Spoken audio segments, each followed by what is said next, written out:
Story of Iravan and Mohini. The war continued. Spread across the battlefield were cut hands and legs, torn stomachs, smashed heads, and limbless bodies. The ground was wet with blood and filled with stench of rotting bodies.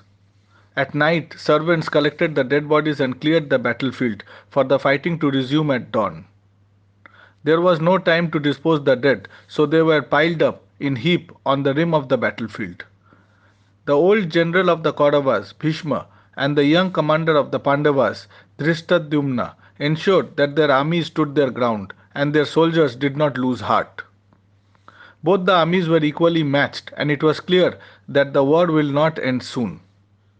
On the ninth night, Krishna suggested that a human sacrifice to Kali, the goddess of war, may help them win the war. Prophets and sacred books were consulted, and it was agreed that a warrior with 32 sacred marks on the body will be sacrificed. There were 3 men on Pandava side with such marks: Arjuna, Krishna, and a warrior called Iravan. Iravan revealed that his mother was a Naga princess, Ulupi, who had married Arjuna long ago, and he was their son.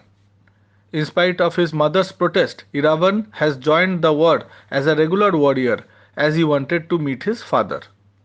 Arjuna did not remember him but hugged him as a son and said that if Iravan was really his son, then he should not hesitate to sacrifice himself to Kali.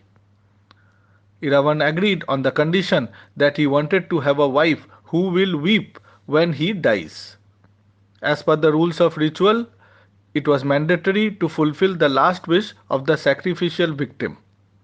But no woman was ready to marry him as he was doomed to die at dawn. Then Krishna came to the rescue. Krishna took the female form known as Mohini and spent the night with him as his wife. Next day, when Iravan was beheaded at dawn, no widow had ever wept for a man as Krishna cried for Iravan.